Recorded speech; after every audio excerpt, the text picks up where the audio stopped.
Section जो है वहां से चालू करेंगे। Will just give a quick recap on recursion, और आगे के जो भी टॉपिक्स है वो सारे कंप्लीट करेंगे। तो अगर लास्ट लेक्चर में अगर कुछ भी डाउट रहेगा तो ये लेक्चर में हमारा वो डाउट जो है वो क्लियर हो जाएगा।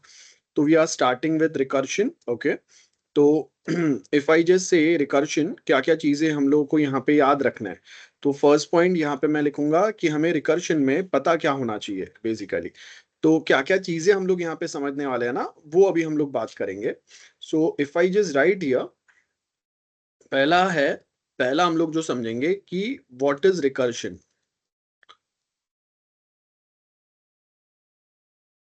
सेकेंड है एग्जाम्पल्स। थर्ड है कि हमें रिकर्शन जो है ना उसमें ट्रेसिंग रिकर्शंस, कहाँ कहाँ पे रिकर्शन हो रहा है। देन फोर्थ टॉपिक जो है वो है कि हम लोग स्टैक यूज करते हैं, स्टैक मेमोरी यूज करते हैं, ठीक है, stack used in recursion. Then fifth है जहां पे हम लोग टाइम कॉम्प्लेक्सिटी की बात करेंगे। एंड सिक्स्थ है जहां पे हम लोग रिकरेंस रिलेशंस की बात करेंगे, ठीक है, रिकरेंस रिलेशंस। तो कुछ पॉइंट्स है जो हमें कंप्लीट करना है ये स्पेसिफिक रिकर्शन वाले सेशन में, जिसके अंदर टाइम कॉम्प्लेक्सिटी, स्टैक यूज करना, ये हमारे एक्चुअल डीएसए के पार्ट है जो हम लोग वन बाय वन पढ़ेंगे, बराबर है। तो अब सबसे पहले अगर मैं यहाँ पे, हमें सिंटेक्स अगर देखना है तो मैं यहाँ पे सिंटेक्स की अगर बात करूं, if we start with the syntax of recursion, तो सिंटेक्स में हमें क्या समझ में आता है कि हम लोग बहुत सिंपल वे में कोई भी लैंग्वेज, हाँ अब मैं यहाँ पे सिर्फ सी या सी प्लस प्लस की बात नहीं कर रहा हूँ, कोई भी लैंग्वेज में ये सेम रिकर्शन कंसेप्ट अप्लाई हो सकता है। और वो जो रिकर्शन कंसेप्ट है ना, इसके अंदर मैं बोल सकता हूँ कि मेरे पास कोई भी एक फंक्शन है जो हमने बनाया, तो यहाँ पे मैं लिख रहा हूँ कि हमने यहाँ पे एक फंक्शन बनाया, और वो जो मेरे पास फंक्शन है, वो जो मेरे पास फंक्शन है इसके अंदर मैंने क्या किया, एक पैरामीटर पास किया। तो फंक्शन के राउंड ब्रैकेट्स जिसको पैरेंथेसिस बोलते हैं, इसके अंदर अगर हम लोग कोई एक वेरिएबल पास करते हैं तो उसको हम लोग क्या बोलते हैं, पैरामीटर्स। उसके बाद में यहाँ पे हमने क्या किया, फंक्शन के अंदर अलग अलग स्टेटमेंट्स लिखे। मेरे अलग अलग स्टेटमेंट्स है यहाँ पे, मतलब ये फंक्शन के अंदर लिखा हुआ मेरा कोड है।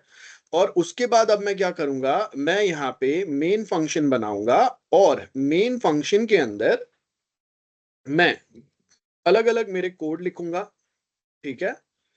और यहां पे ही जो ऊपर वाला फंक्शन है इसको मैं यहां पे कॉल करूंगा, है ना। तो ये तो हमारा नॉर्मल सिनारियो है जो अब तक हमने सीखा है। लेकिन इसके आगे अब मैं यहाँ पे बोल रहा हूं कि मुझे ये सेम फंक्शन अगर 2 बार कॉल करना है तो मैं यहाँ पे इसको 2 लिख दूंगा, 3 बार टाइम कॉल करना है तो मैं 3 लिख दूंगा, है ना। तो अब क्या है, मुझे एक नॉर्मल फंक्शन को एक से ज्यादा बार अगर कॉल करना है ना, तो मेन फंक्शन के अंदर हमें उसको नंबर ऑफ टाइम मल्टीप्लाई करना पड़ता है, मतलब नंबर ऑफ टाइम मुझे वहीं पे कॉल करना पड़ेगा। लेकिन अब ये सेम काम अगर मैं फंक्शन के अंदर करूं तो वहां पे हम लोग क्या करेंगे, ये सेम काम फंक्शन के अंदर करने के लिए हम लोग रिकर्शन कॉल करते हैं।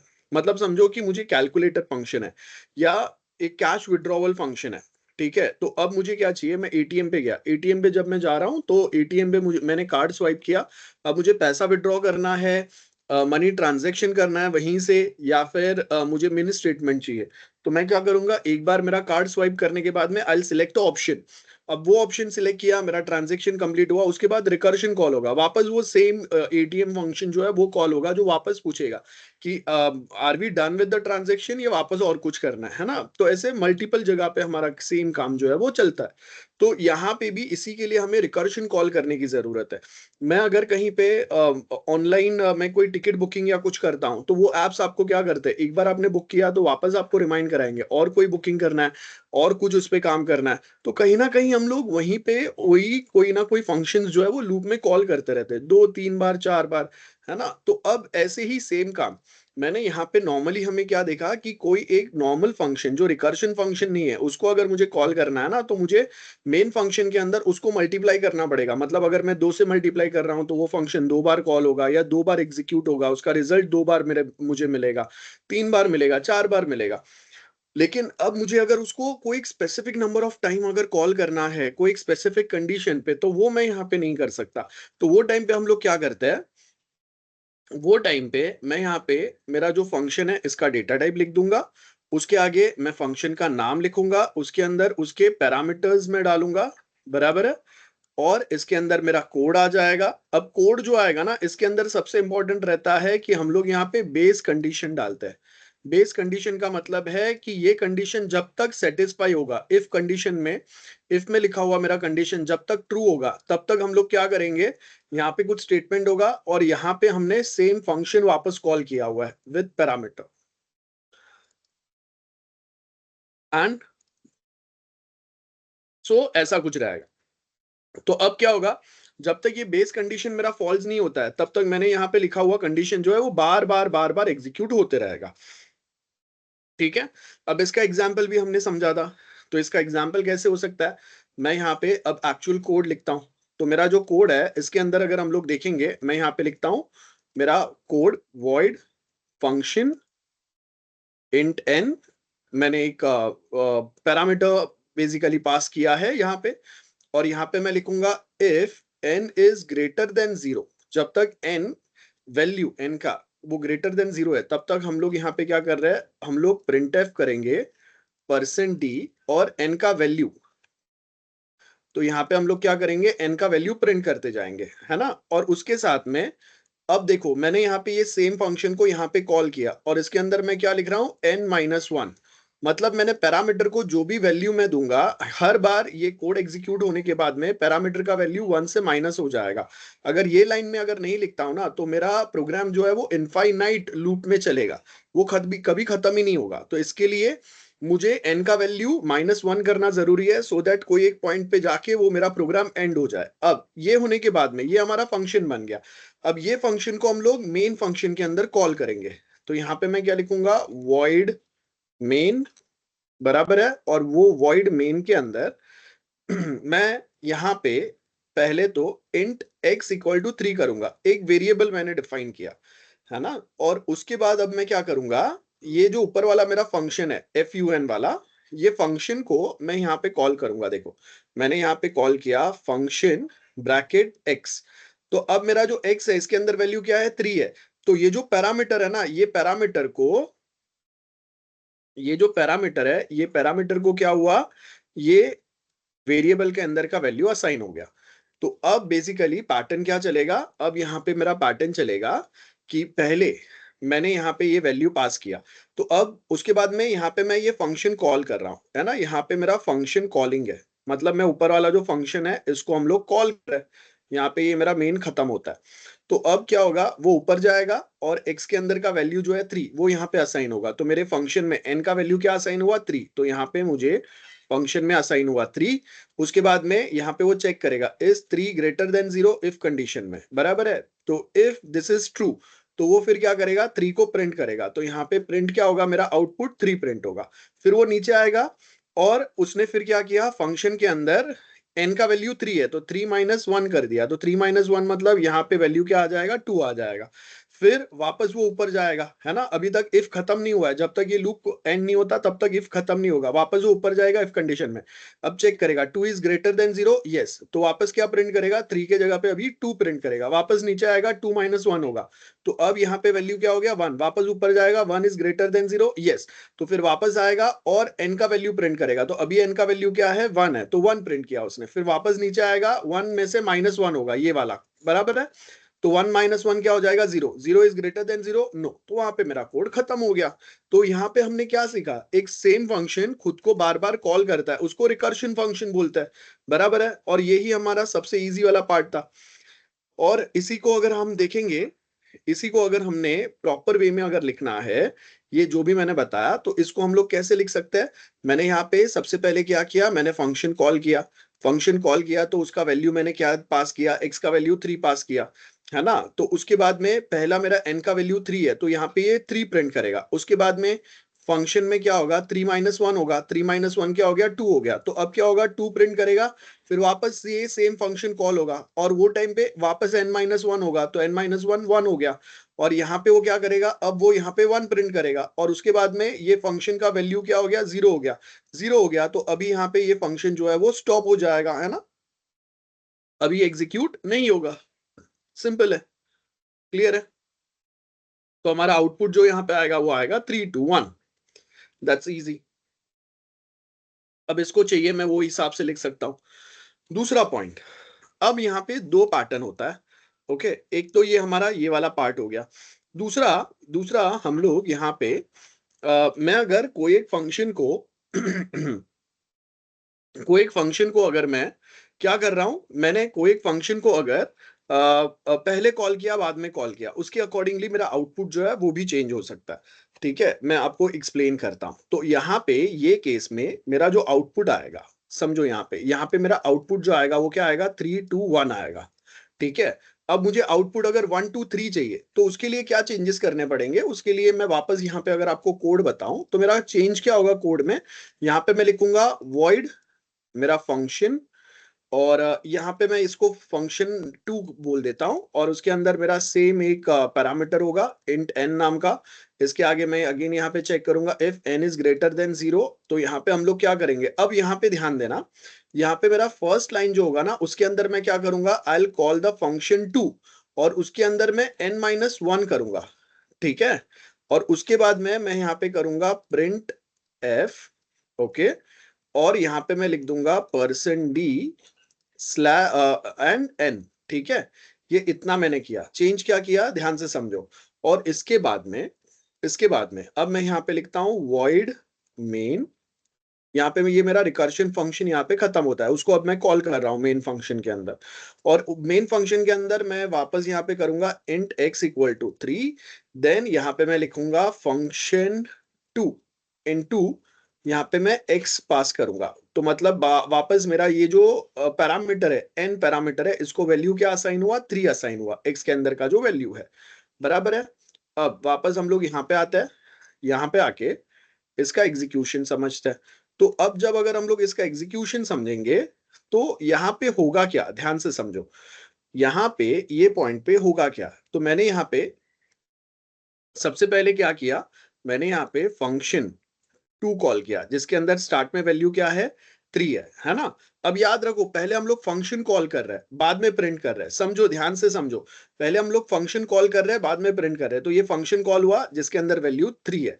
उसके बाद में ध्यान से समझो, अब यहाँ पे क्या हो गया, ये हमारा फंक्शन कॉल होगा। ठीक है, फंक्शन कॉल कॉल होता है, कितने बार कॉल होगा, पहले फंक्शन कॉल हुआ, ये स्पेसिफिक पार्ट की मैं बात कर रहा हूं, इफ कंडीशन। ठीक है, इफ कंडीशन में तो मैंने जो n का वैल्यू, ये पैरामीटर को वैल्यू असाइन किया, वो क्या है, 3 है ना? तो हमारे केस में n का वैल्यू क्या है, 3 है। क्यों, x का वैल्यू हमने 3 दिया है, तो ये पैरामीटर जो है इसको ये सेम वैल्यू असाइन हो गया।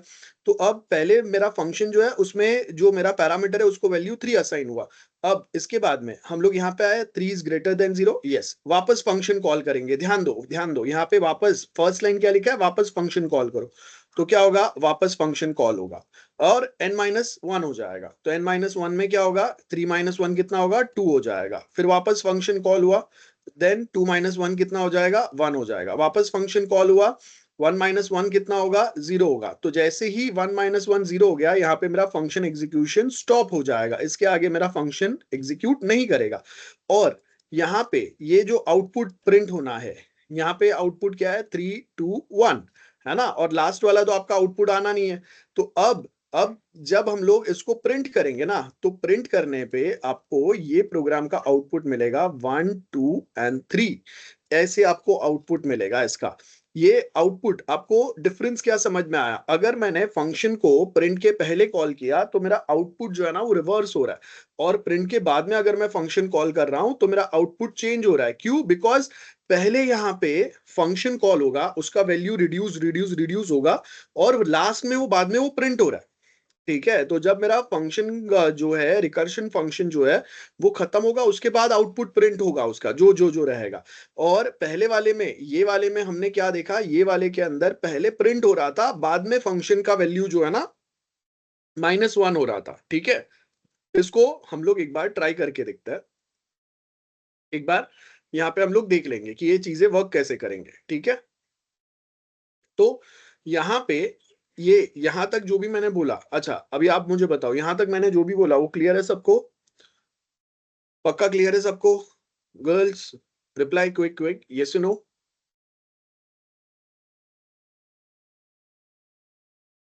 ओके। तो आप क्विकली एक बार ये प्रोग्राम जो है इसको एग्जीक्यूट करेंगे, इसको हम लोग और एक वे में समझेंगे और उसके बाद हम लोग इसके एडवांस वाले प्रोग्राम पे जाएंगे। तो इसके लिए मैंने ये सेम बेस प्रोग्राम से चालू किया है। जल्दी से मैं यहाँ पे आपको 1 मिनट का टाइम दे रहा हूँ, जिसके अंदर आपको ये सेम प्रोग्राम जो है बहुत ईजी सा है, छोटा सा कोड है, जल्दी से ट्राई करो एंड वापस हम लोग मिलता है। तो मैं 1 मिनट के लिए मीटिंग जो है यहाँ पे मैं होल्ड करूंगा। आपको एग्जीक्यूट करना है, आउटपुट जल्दी से ग्रुप पे शेयर करो। Okay, quick, quick.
ओके, सो एक बार वापस हम लोग क्या करते हैं, जो मैंने बताया था इसको एक बार वापस ध्यान से समझते हैं, ठीक है?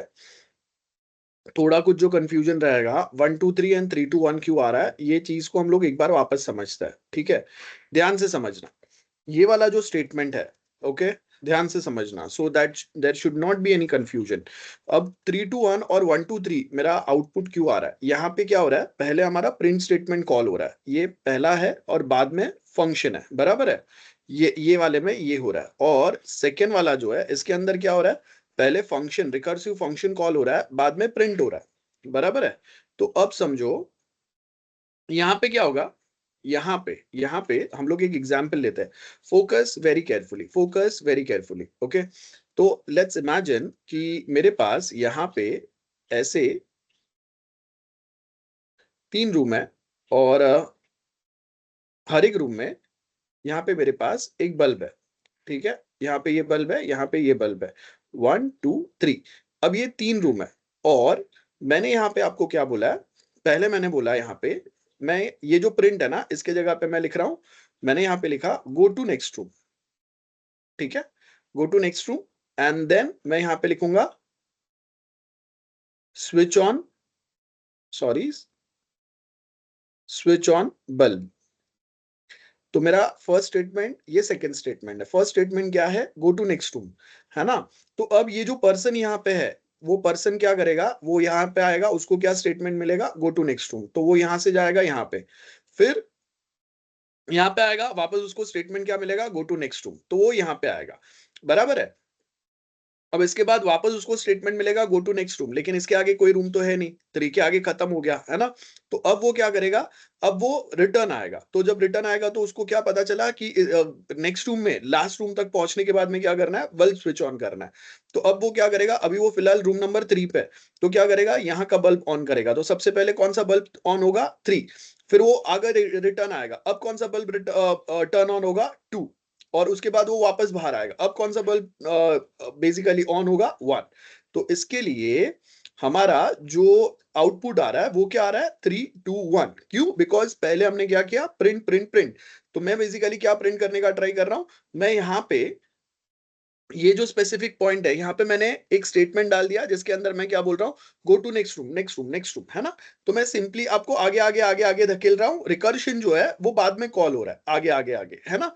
तो इसकी वजह से यहाँ पे अगर आप देखेंगे, पहले हमने प्रिंट चालू किया तो सबसे पहले आप लास्ट में थे, सबसे लास्ट में रूम में। यहाँ पे हम लोग ने क्या बोला? चालू कहाँ से किया हमने? रूम नंबर 3 से चालू किया और उसमें से हम लोग फिर नीचे नीचे नीचे नीचे नीचे आ रहे हैं, है ना? और ये सिनारियो में, ये जो हमारा सिनारियो है, अब यहाँ पे मैंने आपको क्या बताया? पहले हमने लास्ट रूम में पहुंच गए हम लोग, है ना? और लास्ट रूम से फिर हम लोग बाहर आ रहे हैं। तो लास्ट रूम से जब बाहर आ रहे हैं तो हमारा यहाँ पे जो पैटर्न है वो हमारा क्या हो गया? हमने लास्ट रूम से बाहर आए तो अब हम लोग यहाँ पे क्या कर रहे हैं? पहले हमारा आउटपुट 3 प्रिंट हुआ, बाद में 2 प्रिंट हुआ, बाद में 1 प्रिंट हुआ। अब ये वाले सिनारियो में अगर हम लोग आते हैं, वापस इमेजिन करो कि हमारे पास ऐसे 3 रूम है, ठीक है? और हर एक रूम में एक बल्ब है जो हमें ऑन करना है, बराबर है? ये 1 2 3। तो अब यहाँ पे क्या हो रहा है? हमने यहाँ पे क्या बोला कि पहला स्टेप में, मैं पहले स्टेप पे क्या कर रहा हूँ? रिकर्सिव फंक्शन कॉल कर रहा हूँ। तो यहाँ पे क्या होगा? ये रिकर्सिव फंक्शन जैसे ये पहले लाइन में आएगा ना, ये पहले लाइन में क्या बता रहा है? ये यहाँ पे कोड में जैसे ही हम लोग आएंगे, पहले लाइन में क्या कर रहा है? वो फंक्शन कॉल कर रहा है, तो ये सीधा उठ के ऊपर जाएगा, ठीक है? तो यहाँ पे आएगा, वापस ऊपर जाएगा, यहाँ पे आएगा, वापस ऊपर जाएगा, यहाँ पे आएगा, वापस ऊपर जाएगा। सेकेंड लाइन में ये कंडीशन खत्म होने के बाद आ रहा है वो, ध्यान से समझो। यहाँ पे आया, ऊपर गया, यहाँ पे आया, ऊपर गया। क्यों? ये लाइन में क्या कर रहे हैं हम लोग? बार बार ये फंक्शन कॉल कर रहे हैं। तो जैसे ये लाइन में आएगा वो ऊपर जाएगा, फंक्शन कॉल करेगा, फिर वापस वो जो है ये मेरा पैरामीटर का वैल्यू चेक करेगा, इफ कंडीशन ट्रू है यहाँ पे आएगा। फिर जैसे ही यहाँ पे आएगा, हम लोग क्या कर रहे हैं? वापस फंक्शन कॉल कर रहे हैं, वो वापस ऊपर जाएगा। तो यहाँ पे हमने क्या बोला? पहले हम लोग क्या कर रहे हैं? स्विच ऑन बल्ब, मैं ऐसा बोल रहा हूं। और बाद में नेक्स्ट स्टेप में हम लोग क्या कर रहे हैं? मैं उसको बोलूंगा गो टू नेक्स्ट रूम, जहां पे आउटपुट प्रिंट हो रहा है बेसिकली। तो अब यहाँ पे क्या हो गया? Switch on bulb. तो पहले क्या हुआ? जैसे ही पर्सन जो है वो रूम नंबर 1 में था, तो इसने क्या किया? यहाँ पे बल्ब ऑन किया, फिर वो यहाँ पे आया, है ना? फिर यहाँ पे बल्ब ऑन किया, फिर यहाँ पे आया, फिर यहाँ पे बल्ब ऑन किया, क्या हो रहा है, switch on bulb, switch on bulb, ये कंटिन्यूअस चालू है। तो यहाँ पे बल्ब ऑन किया, यहाँ पे ऑन किया, यहाँ पे ऑन किया। अब इसके बाद में जब वो ये रूम नंबर 3 में आ गया, तो इसके आगे तो कोई भी दूसरे रूम्स है ही नहीं। तो अब क्या होगा, वो नेक्स्ट स्टेटमेंट पे आएगा। मतलब 3 बार जब मेरा ये फंक्शन कॉल हो गया और मेरा n का वैल्यू अब ग्रेटर देन 0 नहीं है, तो वो उसके बाद क्या होगा, वो अभी ये इतने अंदर तक गया था ना, तो वापस बाहर तो आना पड़ेगा जितना अंदर गया था। तो मेरा जो कंपाइलर है वो क्या करेगा, अब ये सेकेंड स्टेटमेंट में आएगा। तो जितने बार हमारा फंक्शन, ये रिकर्सिव फंक्शन कॉल हुआ ना, उतने बार अब वो क्या करेगा, 1 बाय 1 यहां तक वो आ गया। देखो ये उसने क्या किया, यहां से वो यहाँ पे आया, switch on bulb, switch on bulb. अब वो लास्ट रूम तक पहुंच गया, यहाँ पे कोई भी बल्ब बचा नहीं है, लास्ट रूम तक पहुंच गया। अब यहाँ पे उसने स्टॉप किया। अब क्या होगा, वो रिटर्न करेगा नीचे से। तो रिटर्न करेगा, रूम के बाहर आएगा। तो पहले वो थर्ड रूम से बाहर आया है ना, तो थर्ड रूम से बाहर आया तो उसका आउटपुट वो प्रिंट करेगा, बराबर है। फिर सेकेंड रूम का, फिर फर्स्ट रूम का, फिर लास्ट रूम का। तो it goes like this. I hope clear है, समझ में आया सबको। तो उसकी वजह से क्या होगा, हमारा जो भी आउटपुट है वो सेम आउटपुट आपको यहाँ पे दिखाई देगा कि हम कहाँ पे है ना।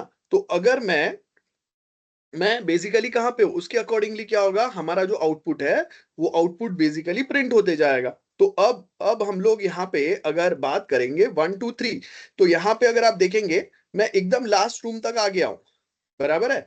और लास्ट रूम में आने के बाद में यहाँ पे और कोई रूम नहीं है। तो अब क्या होगा, ये मेरे लास्ट वाले जो फंक्शन है ना, उसका आउटपुट मैं प्रिंट करने की ट्राई करूंगा। तो मैं फिलहाल जहां पे हूँ, लास्ट रूम में, जहां से उसके आगे रास्ता ही नहीं है, तो वहां पे मैं n का वैल्यू प्रिंट करूंगा। तो n का वैल्यू वहां पे क्या है, लास्ट रूम में जब मैं पहुंच गया तो n का वैल्यू क्या है, 1 था। 0 पे तो हम आगे जा ही नहीं रहे, तो फिर 1 प्रिंट होगा। उसके आगे मैं जाऊंगा, मतलब सारे फंक्शन एक बार रिकर्सिव पहले कॉल हो गया और उसके बाद में उसका आउटपुट प्रिंट हो रहा है। इसके लिए हमें आउटपुट 1 2 3 मिल रहा है। ठीक है, आई होप मैंने जो बताने का ट्राई किया आपको समझ में आया। इसके लिए हमारा एक आउटपुट 3 to 1 आ रहा है और एक आउटपुट 1 to 3 मिल रहा है हमें। Am I clear with this? Yes, जल्दी बताओ, सबको समझ में आ गया?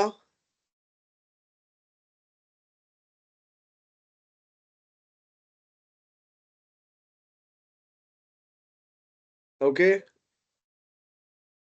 चलो। तो अब अगर मैं यहाँ पे आपको सिंपली एक एग्जाम्पल अगर मैं यहाँ पे दे दूं, तो हमारा जो पैटर्न है ना, वो पैटर्न क्या होता है रिकर्शन में, यहाँ पे मैं आपको वापस बता देता हूँ।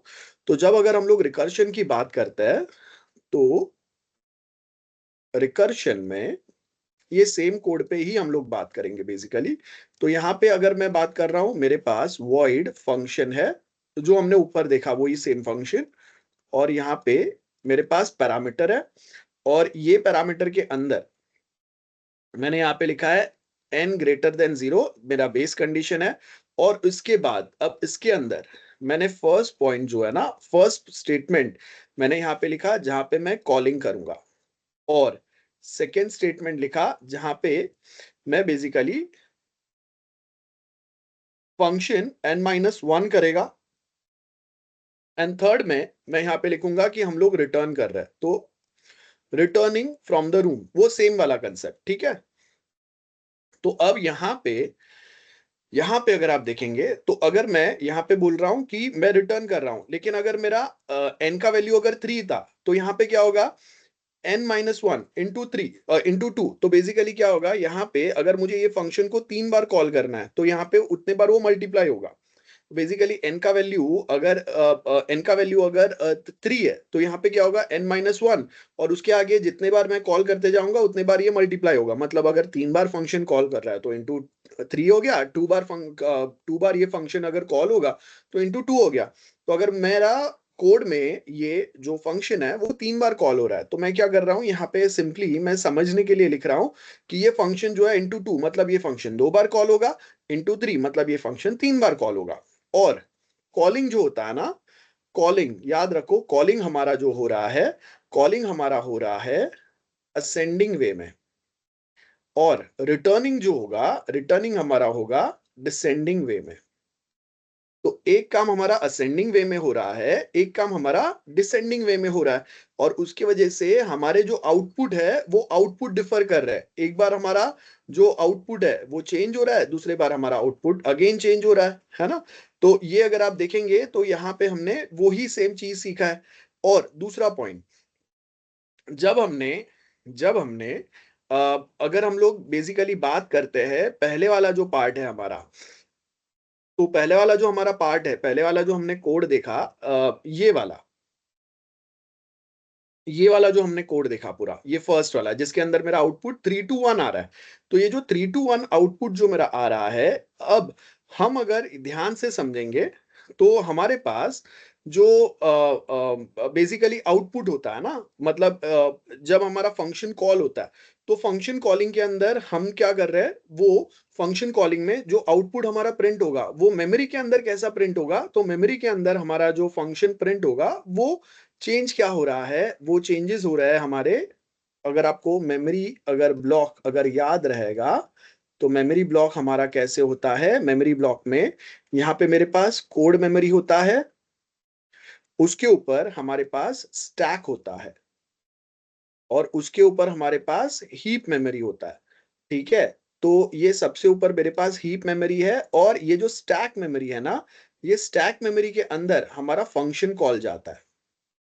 ठीक है, मतलब जो भी मेरा मेन काम जो हो रहा है ना वो यहाँ पे हो रहा है, और मेरा जो मेन मेमोरी है, मतलब मेन फंक्शन जो कॉल होगा वो ये स्टैक के अंदर होते जाएगा 1 by 1। ये ऊपर वाला हमारा पूरा हीप मेमोरी है, और मेरा कोड जो होगा वो यहाँ पे होगा। मतलब मैंने अगर कुछ कोड लिखा हुआ है बेसिकली, तो मेरा कोड जो है वो यहाँ पे होगा। मतलब मैंने यहाँ पे जो फंक्शन लिखा हुआ है वो मेरा फंक्शन यहाँ पे, ये जो लाइन ऑफ कोड लिखे है मेरे फंक्शन के। अब मेन मेमोरी के अंदर क्या होगा, पहले हम लोग ने मेन मेमोरी के अंदर गए, और मेन मेमोरी के अंदर मेरा जो x है इसका वैल्यू 3 है, तो हम लोग यहाँ पे गए। इसके बाद में हम लोग ऊपर गए, मेन मेमोरी के अंदर मेरा x का वैल्यू 3 था। अब वो जो वैल्यू है वो हमने किसको असाइन कर दिया, फंक्शन को, बराबर है यहाँ पे। तो अब यहाँ पे मेरा फंक्शन पैरामीटर जो है, इसमें n का वैल्यू 3 हो गया, x का वैल्यू 3 था, तो है ना, मेन फंक्शन के अंदर हमने यहाँ पे x को 3 असाइन किया था, याद रखो। तो जब अगर मैं यहाँ पे मेमोरी पॉइंट ऑफ व्यू अगर देखता हूँ, डेटा स्ट्रक्चर में हमें internally memory point of view देखना रहता है, और ये सारा मेमोरी हमारा रैम के ऊपर है। तो ये हमारा कोड मेमोरी है, ये कंप्लीट मेमोरी है। ठीक है, जहां पे हमारा प्रोग्राम एग्जीक्यूट हो रहा है, तो एक मेरा कोड मेमोरी है जहां पे मेरा प्रोग्राम सेव हो रहा है, समझो। दूसरा मेरा स्टैक मेमोरी है जहां पे हमारे ऑपरेशन हो रहा है, और हीप वाला जो है उसके अंदर हमारा कुछ आगे का काम, बट अभी के लिए आपको स्टैक समझना है, तो स्टैक पे आते हैं हम लोग। तो स्टैक के अंदर क्या हो रहा है, यहाँ पे मेरा फंक्शन आया। ठीक है, तो अब जब फंक्शन आया तो फंक्शन के अंदर पैरामीटर का वैल्यू 3 था। क्या 3 के ऊपर मेरा प्रोग्राम स्टॉप होना चाहिए, नहीं। तो उसके बाद वापस रिकर्शन कॉल हुआ, n का वैल्यू 1 से कम हो गया, अब वो 2 हो गया। अगेन यहाँ पे फंक्शन कॉल हुआ, फिर वापस ऊपर गया, n का वैल्यू 2 से 1 हो गया, यहाँ पे वापस फंक्शन कॉल हुआ। और जब वो टॉप पोस्ट पे जाएगा, जब वो टॉप पोस्ट पे गया, तो वहां पे जाके तो वापस मेरा फंक्शन कॉल हुआ, n का वैल्यू 0 हो गया, बराबर है। जैसे ही 0 हो गया, अब इसके आगे वो जाना नहीं है, तो इसके आगे मेरा फंक्शन कुछ भी काम नहीं करेगा, अब वो बाहर आएगा। ठीक है, ये ऐसे काम किया। अब जब अगर हम लोग स्टार्ट में ये वाला जो प्रोग्राम है, सेकेंड वाला है ना, सेकेंड वाला जो प्रोग्राम है, ये वाला प्रोग्राम में अगर आप देखेंगे रिकर्शन मेरा कंटिन्यूअस कॉल हो रहा है। तो रिकर्शन जब कंटिन्यूअस कॉल हो रहा है ना, तो उसके अंदर क्या होगा, हम लोग स्टार्ट ही यहां से कर रहे हैं। ठीक है, स्टार्ट ऊपर से कर रहे हैं हम लोग, जहां पे मेरा फंक्शन जो है उसका वैल्यू क्या होगा, बार बार बढ़ते जाएगा, है ना। तो ये आप मेमोरी में समझ सकते हो कि ऊपर वाला ये वाला सेकेंड कोड जो है जिसके अंदर रिकर्शन बार बार कॉल हुआ, और वहां पे ये सेम स्टैक मेमोरी के अंदर वो फंक्शन जो है वो एग्जीक्यूट होगा, और फिर वो वापस डाउन आएगा। तो आपको खाली इतना पता होना चाहिए, मेरे पास कोड मेमोरी होता है, स्टैक मेमोरी होता है, ये पूरा हमारा स्टैक मेमोरी है, और ऊपर हमारा हीप मेमोरी है। तो हीप छोड़ दो, स्टैक के अंदर हम लोग जब कभी फंक्शन कॉल करेंगे, चाहे ये प्रोग्राम हो या ऊपर वाला हो नीचे वाला हो, वो हर एक के अंदर ये मेमोरी में मेन फंक्शन कॉल होगा, फंक्शन कोड में से वो मेन फंक्शन कॉल होगा, मेन फंक्शन कॉल होने के बाद में उसके अंदर हमारे जो जो दूसरे फंक्शन कॉल किए, या एक सेम फंक्शन अगर बार बार कॉल किया है, तो वो सेम फंक्शन बार बार जो कॉलिंग होगा उसके अंदर मेरा चीजें अपडेट अपडेट अपडेट होते जाएंगे। ये हमारा काम चलता है। ठीक है, तो ये होने के बाद में अब हमने अगर यहाँ पे जो भी हमारा टाइम कॉम्प्लेक्सिटी है, तो वो टाइम कॉम्प्लेक्सिटी हम लोग आगे समझते हैं। तो यहाँ तक जो भी मैंने बताया, आई होप किसी को भी ये स्पेसिफिक पॉइंट पे डाउट नहीं है। तो उसके बाद हम लोग टाइम कॉम्प्लेक्सिटी पे आते हैं। किसी को भी डाउट है? Yes, anyone, any doubt on this? बराबर है, मैं आपको होगा उतना इजी वे में समझाने का ट्राई कर रहा हूँ, सो दैट हमें इजीली पता चले मैं क्या बता रहा हूँ। एंड आई होप, हाँ, तो जल्दी बताओ, किसी को डाउट है? क्लियर है? और हमने जो छोटा सा प्रोग्राम देखा, आई होप आपने वो ट्राई भी किया रहेगा। आपको चाहिए तो वो सेम प्रोग्राम मैं यहाँ पे लिख के बता सकता हूँ। तो हम लोग अगर वो सेम प्रोग्राम यहाँ पे ट्राई करेंगे, तो सबसे पहले हम लोग क्या करेंगे, यहाँ पे हमारे पास यहाँ पे एक फंक्शन बनाना पड़ेगा। तो मैं यहाँ पे क्या करता हूँ, वॉइड फंक्शन ब्रैकेट में मैं एक पैरामीटर पास कर दूंगा इंट एन नाम का। इसके बाद में यहाँ पे हमारा जो फंक्शन बॉडी आएगा, फंक्शन बॉडी के अंदर मैं यहाँ पे क्या करूंगा, मुझे 3 to 1 आउटपुट चाहिए, तो मैं यहाँ पे लिखूंगा प्रिंट एफ। और प्रिंट एफ के अंदर मैं यहाँ पे बेसिकली %d करूंगा, %d डबल कोट्स में आएगा। डबल कोट्स में मैं यहाँ पे लिखूंगा %d slash sorry comma n. और उसके बाद में हम लोग क्या करेंगे, रिकर्सिव फंक्शन जो है इसको कॉल करेंगे, और उसके अंदर ये हमारा पैरामीटर होगा। और यहाँ पे मैं लिख दूंगा -1। बराबर है। और मेन फंक्शन के अंदर अब ये स्टैंडर्ड आउटपुट की जरूरत नहीं है। अगर मुझे वो यूज करना है तो मैं डालूंगा सी। अगर मैं यूज कर रहा हूं तो यहाँ पे मुझे लिखना पड़ेगा इंक्लूड। और यहाँ पे मैं लिखूंगा stdio.h। ये हो गया। तो मैंने यहाँ पे ये stdio.h डाल दिया, और नीचे हमारा जो काम है वो कर दिया। और अगर ये मुझे एरर दे रहा है तो मैं ये डालूंगा, नहीं तो मुझे जरूरत नहीं है। तो ये हो गया। इसके बाद में हम लोग यहाँ पे अगर आता है, यहाँ पे आके अब मुझे क्या करना है, इसके अंदर मैं यहाँ पे int x = 3 नाम का फंक्शन कॉल करूंगा। और ये होने के बाद में इसके नीचे अब हम लोग क्या करेंगे, प्रिंट एफ। और मैं यहाँ पे सीधा हमारा जो फंक्शन है वो फंक्शन को कॉल कर दूंगा, है ना। तो वॉइड मेन के अंदर हमारा फंक्शन कॉल हो गया। और बाय द वे हमने यहाँ पे प्रिंट किया हुआ है, तो वापस यहाँ पे प्रिंट लिखने की जरूरत नहीं है। तो मैं सिंपली उसके जगह पे क्या कर सकता हूँ, मैं यहाँ पे लिखूंगा फंक्शन ब्रैकेट में x पास कर दूंगा, that's it.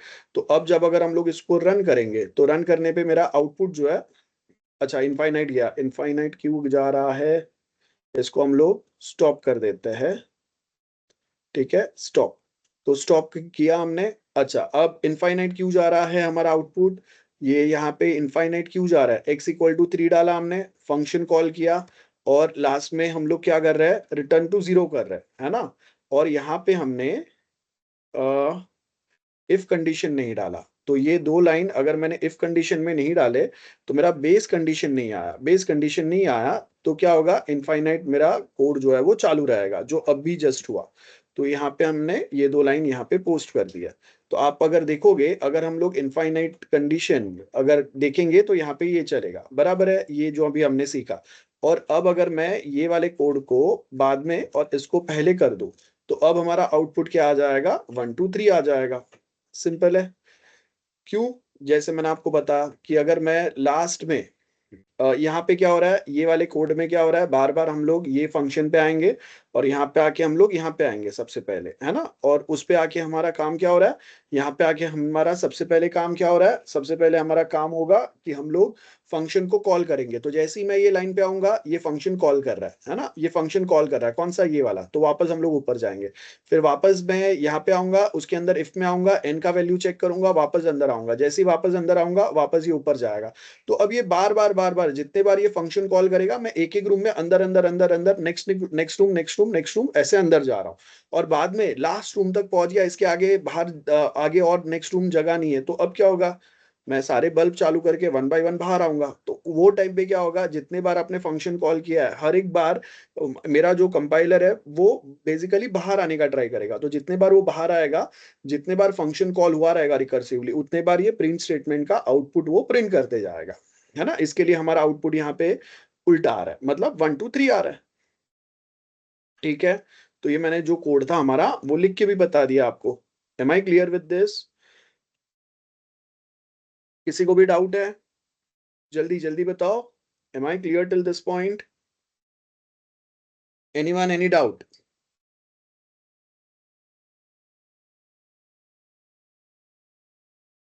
Okay. Other students?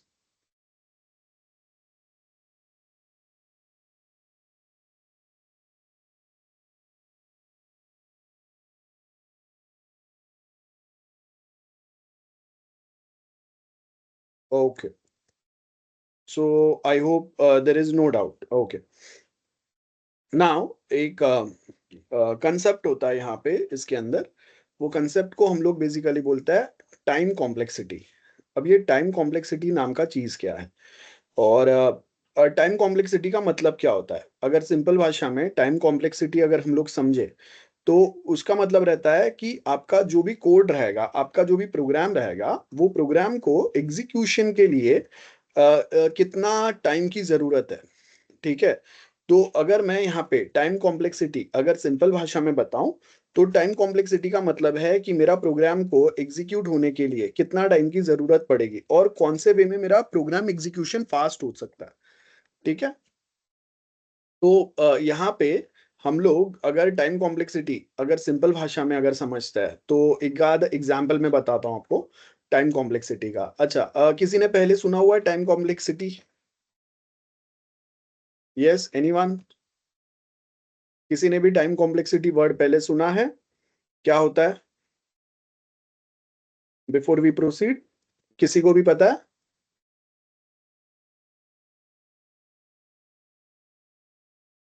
अच्छा, अब टाइम कॉम्प्लेक्सिटी जो है, वो हमारा कांस्टेंट टाइम रहता है। जब एल्गोरिदम हमारा एक सेम टाइम में एग्ज़ीक्यूट होता है, चाहे इनपुट कितना भी बड़ा हो, लेकिन हमारा जो आउटपुट है, आई मीन इनपुट कितना भी बड़ा हो, एग्ज़ीक्यूशन के लिए हमें सेम टाइम लग रहा है। तो उसमें अगर हम लोग देखेंगे टाइम कॉम्प्लेक्सिटी हम लोग रिप्रेज़ेंट करते हैं। तो अगर मेरा टाइम कॉम्प्लेक्सिटी जब भी अगर मेरा टाइम कॉम्प्लेक्सिटी एक सेम वे में अगर काम करेगा, तो वो टाइम पे बेसिकली मैं यहाँ पे बोल रहा हूँ कि हमारा एल्गोरिदम कितनी फास्ट काम करेगा या मतलब इनपुट साइज बढ़ने पर एग्जीक्यूशन टाइम कितना बढ़ रहा है। इनपुट टाइम अगर मेरा बढ़ रहा है, इनपुट टाइम अगर मेरा बढ़ रहा है, तो उसके साथ में एग्जीक्यूशन टाइम मेरा कितना बढ़ रहा है। अगर वो एग्जीक्यूशन टाइम और इनपुट टाइम अगर सेम रह रहा है, तो मेरा टाइम कॉम्प्लेक्सिटी भी सेम रहेगा, है ना? तो यहाँ पे हम लोग ऐसे कोई एग्जाम्पल्स जो है, उसमें अगर हम लोग बात करेंगे, तो मैं एक एग्जाम्पल यहाँ पे अगर आपको बताता हूँ कि अ, अ, मैंने यहाँ पे क्या किया टाइम कॉम्प्लेक्सिटी जो है ना मेरा वो टाइम कॉम्प्लेक्सिटी मैंने यहाँ पे लेट्स से मैंने रखा है कि मेरा टाइम कॉम्प्लेक्सिटी कहीं ना कहीं सेम है, लेट्स से। तो मैं यहाँ पे अगर एग्जांपल दूं टाइम कॉम्प्लेक्सिटी का, let's try with one example. Time complexity, अब टाइम कॉम्प्लेक्सिटी को अगर हम लोग ट्राई करें समझने का, तो फर्स्ट यहाँ पे मैं एक एग्जाम्पल कोड देता हूँ। तो ऐसे समझो कि मैंने यहाँ पे एक एग्जाम्पल कोड डाल दिया। उम, मैं यहाँ पे कोई एक एरे डाल रहा हूँ, ठीक है? और मैंने यहाँ पे एक कोई एरे डाला, मैंने कोई एक एरे बनाया है आई मीन, और वो एरे के अंदर का कोई एक वैल्यू जो है ना, वो मैं चेक करने का ट्राई कर रहा हूँ। तो मैंने यहाँ पे एक इंट और यहाँ पे मैंने एक एरे का नाम दे दिया गेट फर्स्ट एलिमेंट, ओके? और ब्रैकेट में मैं एक एरे पास करूंगा। तो मैंने यहाँ पे इंट एक एरे पास कर दिया और इसके अंदर अब मैं क्या करूंगा, मैं सिंपली रिटर्न कर रहा हूं एरे 0। तो अब इसके अंदर क्या हो रहा है, बहुत सिंपल सा फंक्शन है और उसके अंदर हमने एक एरे लिखा है और एरे के 0th इंडेक्स पोजीशन पे जो एलिमेंट रहेगा उसको हम लोग प्रिंट कर रहे हैं, है ना? तो यहाँ पे जस्ट फर्स्ट ऑपरेशन में ही जस्ट फर्स्ट ऑपरेशन में ही फर्स्ट ऑपरेशन मेरा होगा और फर्स्ट ऑपरेशन में ही मेरा आउटपुट मिल जाएगा, है ना? इसके आगे हम लोग जा ही नहीं रहे। तो अगर फर्स्ट ऑपरेशन में ही मेरा आउटपुट अगर मिल रहा है, तो हम लोग टाइम कॉम्प्लेक्सिटी को ओ से रिप्रेजेंट करेंगे और उसके अंदर मेरा वैल्यू जो रहेगा उसको 1 लिखेंगे। तो टाइम कॉम्प्लेक्सिटी 0 ब्रैकेट 1 है। तो एलिमेंट रिटर्न जो हो रहा है ना, तो यहाँ पे एलिमेंट रिटर्न क्या हो रहा है, सिर्फ फर्स्ट एलिमेंट ही रिटर्न हो रहा है ना? ओनली फर्स्ट एलिमेंट हमें मिल रहा है। तो हमने यहाँ पे टाइम कॉम्प्लेक्सिटी ओमेगा दिया हुआ है, जिसमें मेरा एक ही एलिमेंट रिटर्न हो रहा है, कॉम्प्लेक्सिटी बढ़ नहीं रहा है, नंबर ऑफ लूप्स मेरे बढ़ नहीं रहे हैं। तो यहाँ पे मैं यहाँ पे लिखूंगा कि इसके अंदर मेरा टाइम कॉम्प्लेक्सिटी जो है वो सेम है। मतलब एग्जीक्यूशन में कितना टाइम लगेगा, बस एक ही एलिमेंट तो मुझे प्रिंट करना है, खत्म। तो एक ही एलिमेंट अगर प्रिंट करना है तो मेरा कोई टाइम कॉम्प्लेक्सिटी नहीं है। बहुत सिंपल भाषा में अगर मैंने आपको एक असाइनमेंट बोला है, बहुत इजी रहेगा, एक पेज का है, अगर मैं 10 पेज का असाइनमेंट बोलूंगा तो आपका टाइम कॉम्प्लेक्सिटी उतना बढ़ जाएगा।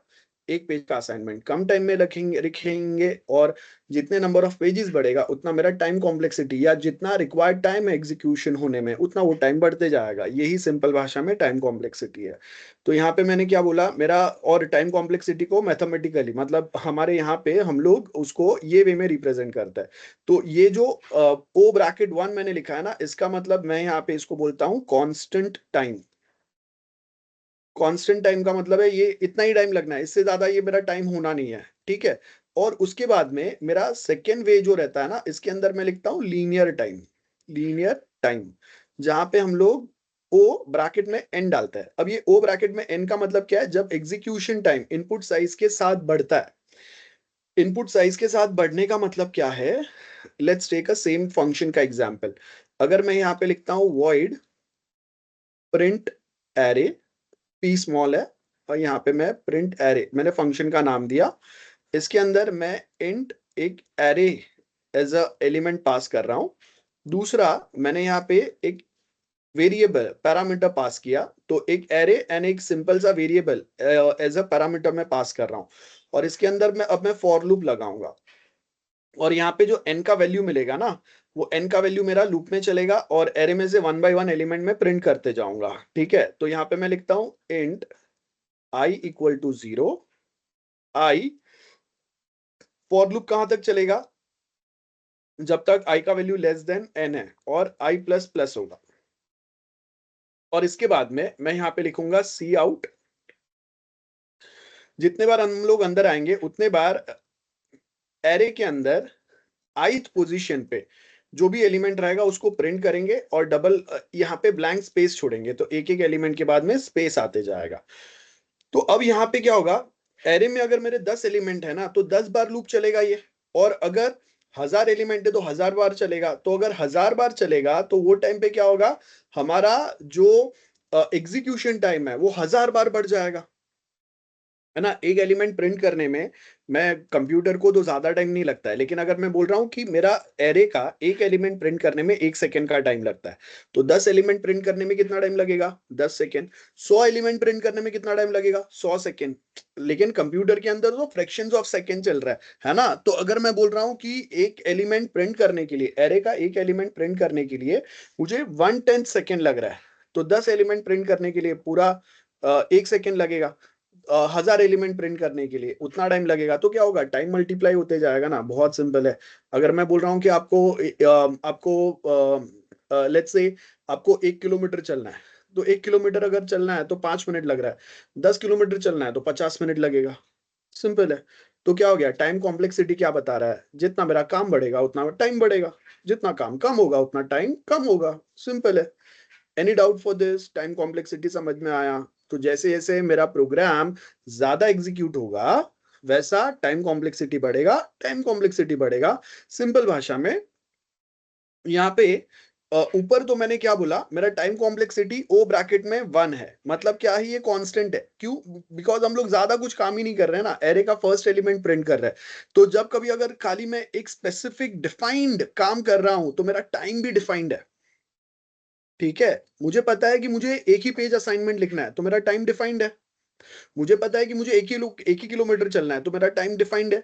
लेकिन अगर मुझे पता नहीं है कि एग्जैक्टली कितना चलना है या कितने बार एग्जीक्यूट करना है, कितने लूप आएंगे, तो क्या होगा, मेरा टाइम कॉम्प्लेक्सिटी जो है अगर मुझे पता नहीं है तो इसको हम लोग लीनियर टाइम बोलेंगे। मतलब क्या, एन का वैल्यू मुझे पता नहीं है, तो जैसा मेरा लूप बढ़ेगा, लूप जितना इंक्रीमेंट होगा उतना मेरा टाइम इंक्रीमेंट होगा, है ना।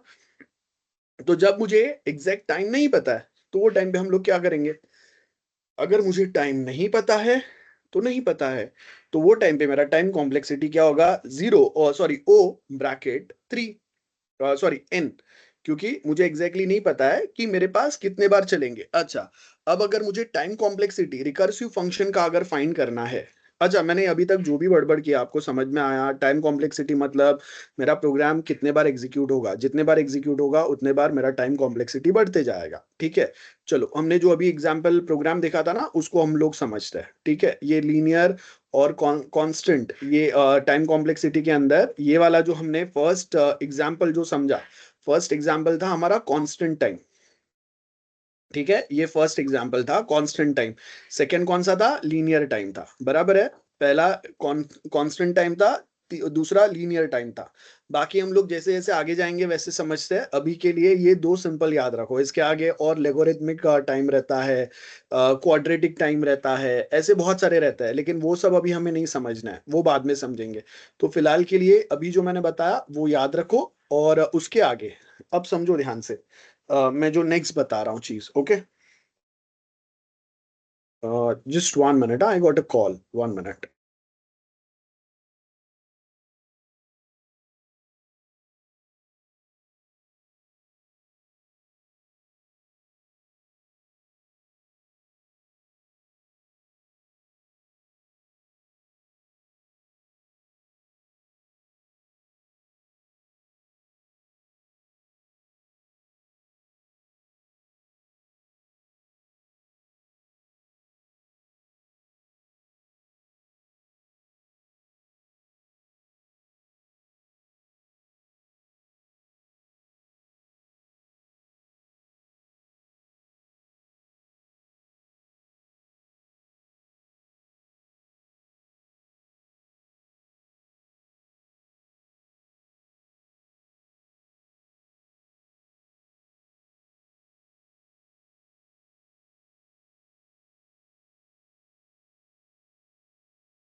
Okay, sorry.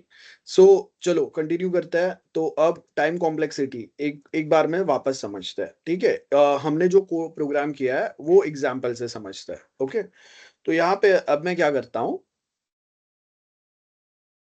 I use our code. हमारा कोड क्या है? हमारा कोड है void function bracket int n, then इसके अंदर मैं यहाँ पे क्या कर रहा हूँ, if n is greater than 0।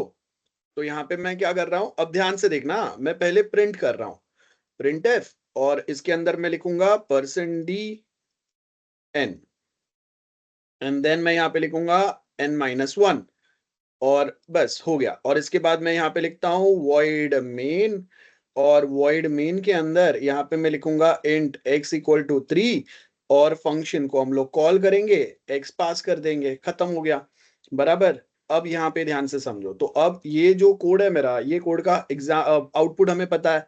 तो इसके अंदर क्या होगा, सबसे पहले प्रिंट प्रिंट प्रिंट हो रहा है, तो यहाँ पे क्या हो रहा है, प्रिंट हो रहा है और बाद में वो नेक्स्ट लाइन पे जा रहा है। समझो, यहाँ पे प्रिंट हो रहा है और नेक्स्ट लाइन पे जा रहा है। तो अब क्या होगा, मेरा फंक्शन है, फंक्शन के अंदर मेरा वैल्यू 3 है, ठीक है। अब सबसे पहले क्या होगा, मेरा जो फंक्शन है वो आउटपुट प्रिंट करेगा 3, और ये प्रिंट करने के बाद वो नेक्स्ट लाइन में जाएगा। नेक्स्ट लाइन में गया मतलब फंक्शन, और n-1 होगा, तो 3 - 1 कितना हो गया, 2 हो गया। इसके बाद में वापस वो यहाँ पे आएगा। अब वापस क्या करेगा, वो पहले n का वैल्यू प्रिंट करेगा, 2 प्रिंट किया। उसके बाद में वापस वो नेक्स्ट लाइन पे जाएगा, नेक्स्ट लाइन में गया तो फंक्शन का वैल्यू n-1, 2 - 1 1 हो गया।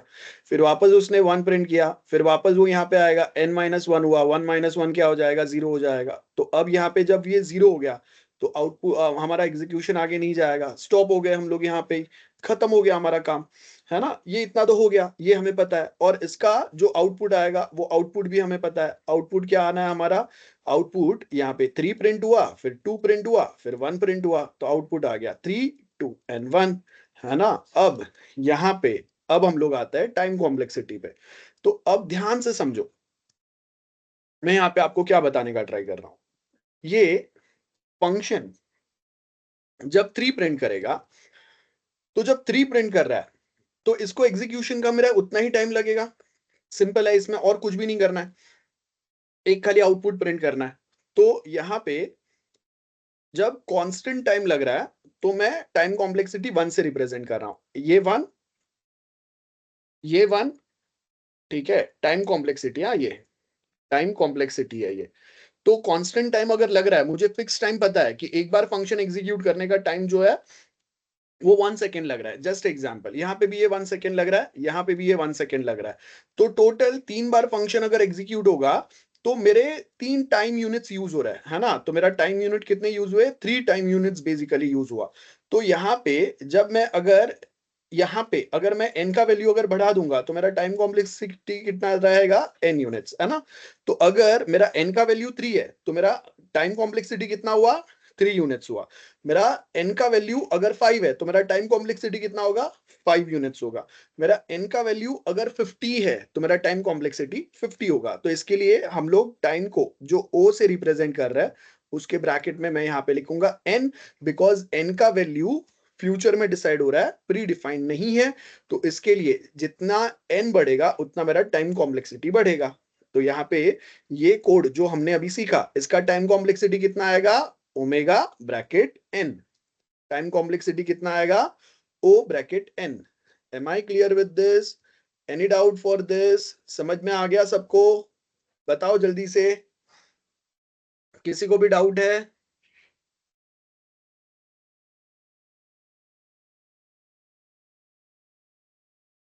Any one, any doubt.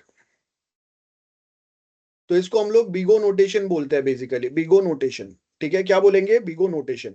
तो ये मेरा बिगो नोटेशन रहता है, और वो बिगो नोटेशन के अंदर हम लोग बेसिकली सर्टेन चीजें रिप्रेजेंट करते हैं। तो टाइम कॉम्प्लेक्सिटी क्या, कैसे हम लोग रिप्रेजेंट करेंगे वो सिर्फ हम लोग यहाँ पे बता रहे हैं। तो time complexity is represented using big O notation, okay, which describes the growth rate of algorithms execution, algorithm का एग्जीक्यूशन टाइम। तो जैसे इनपुट साइज मेरा बेसिकली जो है, इनपुट साइज जो है उसको हम लोग n से रिप्रेजेंट कर रहे हैं। तो मेरा इनपुट जो है यहाँ पे, ये n क्या रिप्रेजेंट कर रहा है, n क्या रिप्रेजेंट कर रहा है, मेरा इनपुट का साइज। तो मेरा इनपुट का साइज जैसे बढ़ेगा वैसा मेरा टाइम कॉम्प्लेक्सिटी बढ़ेगा, है ना। तो जैसे मेरा इनपुट लार्ज होते जाएगा वैसा मेरे पास जो बिगो नोटेशन है, याद रखो यहाँ पे मैं लिख देता हूं by the way, big O notation. तो ये जो ओ है इसको बिगो नोटेशन हम लोग बोलते हैं। और जो एन है, बराबर है, तो यहाँ पे हम लोग बेसिकली क्या लिखते हैं, इसको मैं नीचे लिख देता हूं। मैं यहाँ पे बेसिकली लिखता हूं, time complexity basically represent as big O notation. And उसके बाद में जब हम लोग यहाँ पे एन जो है ना, मेरा एन जो है वो मेरा बेसिकली इनपुट का साइज डिनोट कर रहा है। तो यहाँ पे ओ ब्रैकेट मैं यहाँ पे लिखूंगा फंक्शन ऑफ एन, ठीक है, तो मेरा फंक्शन ऑफ एन मतलब एन का काम जितना बढ़ेगा उतना मेरा बिग ओ नोटेशन का टाइम बढ़ेगा, मतलब मेरा प्रोग्राम एग्जीक्यूशन का टाइम बढ़ेगा, बस इतना ही याद रखना है। So I can say function of n represents the relation between the number of operation and input size. ठीक है, नंबर ऑफ ऑपरेशंस कितने होंगे, तो मेरा नंबर ऑफ ऑपरेशन प्रोग्राम में जितना बढ़ेगा उतना मेरा टाइम बढ़ेगा, है ना। तो अगर मैं ये सेम लूप को अगर मैं 20 बार कॉल करूंगा तो मेरे कितने टाइम यूनिट्स यूज होंगे, 20 टाइम यूनिट्स यूज होंगे। अगर मैं ये फंक्शन को रिकर्सिवली 3 ही बार कॉल कर रहा हूं तो मेरे 3 यूनिट्स यूज हो रहा है। इसको मैं 50 बार कॉल करूंगा तो 50 यूनिट यूज होंगे। तो बिगो नोटेशन ब्रैकेट एन, तो जितना एन का वैल्यू बढ़ेगा उतना मेरा टाइम वैल्यू बढ़ेगा। तो टाइम कॉम्प्लेक्सिटी ये वे में हम लोग रिप्रेजेंट करते हैं। आई होप क्लियर है सबको, किसी को भी डाउट नहीं है, समझ में आ गया? यस, पक्का समझा सबको? Anyone any doubt for this? First time अगर हम लोग समझ रहे हैं तो थोड़ा टाइम लगता है, तो कुछ नहीं है, बस इतना याद रखना है। और उसको हम लोग और टेक्निकली मैं आपको बार बार पढ़ाऊंगा तो आपको और बेटर वे में समझेगा। ओके चलो ठीक है। तो यहाँ तक अगर समझ में आया तो what will do, will just take a small break और वापस कनेक्ट करते हैं और इसके आगे कंटिन्यू करते हैं। तो will take break and let's connect back at 6। Okay, तो आप थोड़ा रिफ्रेश हो जाओ और जो मैंने यहाँ पे आपको प्रोग्राम बताया था वो प्रोग्राम एक बार देख लेना। तो after 20 minutes will connect back. Okay, चलो।